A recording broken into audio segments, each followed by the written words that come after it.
네, 안녕하십니까. 김 선생의 서울 이야기를 진행하는 강사 김효입니다. 이번 시간에는 남학신과 진국이라는 제목으로 좀 말씀드려 보도록 하겠습니다. 여러분들, 이 남산의 기슭에 살았었던 이 가난한 선비들, 특히 일상적으로 신 자체가 없다 보니까 비가 오지 않는 마른 날에도 남학신을 신고 다녔다고 해서 흔히 딸깍발이라고 불렸었던, 가난하긴 했지만 대단히 지조가 강직했었던 바로 이런 선비들을 흔히 딸깍발이라고 불리웠었던 것이 바로 이 지역이 워낙 땅이 질었기 때문에 일상적으로 이렇게 남학신을 신어야만 됐었다라는 것이죠. 바로 이 남산 기슭에, 자, 여기가 이제 목멱산 남산 지역이 되겠고요. 이 목멱산 남산 기슭에서 발원하는 남산 동천가에 바로 니현이라고 적혀 있는, 바로 이것이 진곡에 해당이 되겠죠. 땅이 질어서 진곡에다 이런 얘기가 되겠는데요. 이 남산골 딸깍바리가 이곳에 많이 살게 되었던 것은 그만큼 거주 환경 자체가 좋지 않았기 때문에 살았었다고도 볼 수가 있겠고, 또 늘 북쪽을 바라보면서 늘 출세의 그날을 기리면서 정진했었던 선비들이었기 때문에도 바로 이 남산골에 많은 가난한 선비들이 이렇게 살았다라고 볼 수가 있겠고요. 바로 그 지역에 지금으로 따지면은 이 충무로 명동 일대가 야트막한 언덕을 이루게 되면서 그 고개 자체가 높지는 않았지만 이곳에 계속적으로 결국 이 물기가 잘 마르지 않는 북향이다 보니까 이 지역이 결국 진 땅이라고 해서 진고개라는 명칭으로 붙여졌다, 이렇게 보시면 되겠습니다. 진고개라는 것을 일제 강점기에 들게 되면서 일본인들이 집중적으로 거주하는 지역으로 바뀌어 나가면서 이곳 자체가 하나의 번화가로 이렇게 변화되게 되는 계기가 되어서 소위 혼맛지라고 하는 이 상업거리로 이렇게 전환이 되게 되었고, 그 과정에서 진고개가 많이 깎여 나가게 되면서 이젠 거의 평지화돼서 그곳에서 고개다, 이런 느낌이 지금은 찾을 수가 없게 된 것이 아닐까 싶습니다. 자, 지금 서울의 사대문 안에서의 발생하는 하천들을 얘기하고 있는데요. 그 중에 한 하천이 바로 이 남산 동천이 되겠고요. 이 남산 동천이 이렇게 북쪽으로 흘러서 청계천으로 이렇게 합류가 되게 되는데요. 바로 이쪽이 남산이 되겠죠.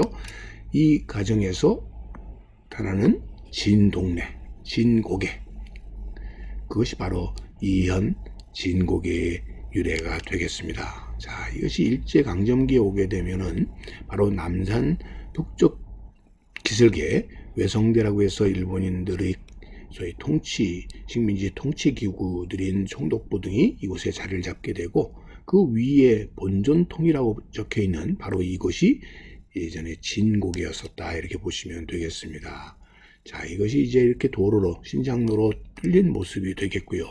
그래서 이 진고개라고 하는 것은 20세기 초까지는 이렇게 진고개라고 불렸었던 것이 일제 식민지 체제로 들어가게 되면서 본정, 그래서 혼맛지라고 이렇게 바뀌게 되었고, 해방이 되고 난 뒤에는 일제의 이런 잔재를 누른다라고 하는 의미에서 충무공 이순신의 소위 호를 따서 충무로로 오늘날 이렇게 바뀌게 된 것이 예전에 진고개길이었다, 이렇게 보시면 되겠습니다. 현재는 이 상가 지역에 진고개라는 표지석을 통해서 이 당시에 이런 사연을 갖고 있었던 고개에 대한 우리가 추측을 할 뿐이라고 보시면 되겠습니다. 바로 지금 남산 기슭에서 내려다보면 지금의 명동성당 쪽으로 가는 이 길이 바로 진고개 길이었다고 보시면 되겠고, 이것이 소위 본정이라고 해서 혼맛지라고 해서 최대의 일제 식민지 시대의 경성의 최대의 번화가로 자리 잡게 되었었던, 많은 백화점 등이 들었었던 것이 바로 혼맛지가 되겠습니다. 그 혼맛지 입구가 되겠고요. 오늘날의 충무로 지역의 모습들을 이제 지금도 유추해 볼 수 있는 대단히 번화한 지역으로서 현재 충무로 2가에 해당되는 곳이라고 보시면 되겠고요. 이것이 일본인들에 의해서는 혼맛지라고 하는 공식 지명으로 이렇게 사용이 되었었다라고 보시면 되겠습니다.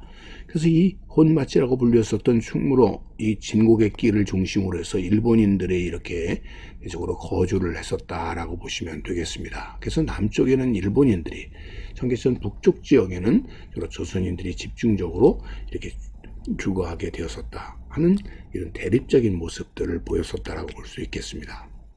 자, 그런 것들이 계속 이어져 오게 되면서 지금 이제 이 지도에서도 일제강점기 때의 경성이라고 하는 지도에서도 바로 이 혼맛지라고 불렸었던 이 길이 바로 당시에 진고개 길이었다라고 보시면 되겠습니다. 같은 진고개라는 명칭을 쓰고 있는 강원도의 진고개는 여러분들 이 강릉시 연곡 쪽으로 넘어가는 오대산 자락의 바로 이 고갯길이 되겠는데요. 원래 높이는 1072m에 달하는데 이것도 이 진고개, 이연이라고 이렇게 한자로 쓰는 진고개가 불려졌으니 그것은 당연히 대단히 습유는 이 바다 쪽에서 동해 쪽에서 불어오는 바람이 고개에 부딪히면서 이 지역에 계속 안개가 많이 끼거나 비가 내리다 보니까 이 고개 자체가 대단히 진 고개였다 이런 얘기가 되겠고요.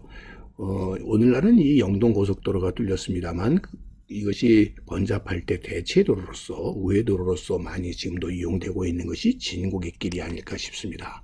우리나라에서 가장 높은 고개의 1위가 이 만항제부터 시작을 해서 두문동제, 정령치, 천백고지 뭐 이렇게 쭉 이어질 때 10번째로 꼽고 있는 것이고요. 지금은 원래보다 좀 높이가 낮아졌죠. 자, 그래서 진부 IC 쪽에서 오대산 자락을 끼고 이 주문진으로 넘어가는 고갯길이 이 진고개, 땅이 지른 고개라는 명칭에서 진고개라는 명칭이 사용이 되게 되었고요. 이 진고개 코스가 바로 이런 식으로 오늘날 이어져 오는 좋은 드라이브 코스가 바로 이 진고개길이 아닌가 싶습니다. 자, 서울의 진고개와 또 이 강원도의 진고개 다 마찬가지로 이 지역적인 현상으로 땅이 질었어서 붙여졌던 이 진고개의 코스의 모습이 되겠고요. 자, 그러다 보니까 이 지역은 고냉지 채소와 같은 것들을 재배하기 좋은 여건들을 갖추고 있어서 지금도 그렇게 농업으로 많이 활용이 되고 있는 것이 바로 이 진고개가 아닌가 싶습니다. 오늘도 진고개에 대해서 고파들 가꾸는 김 선생이 말씀드렸습니다.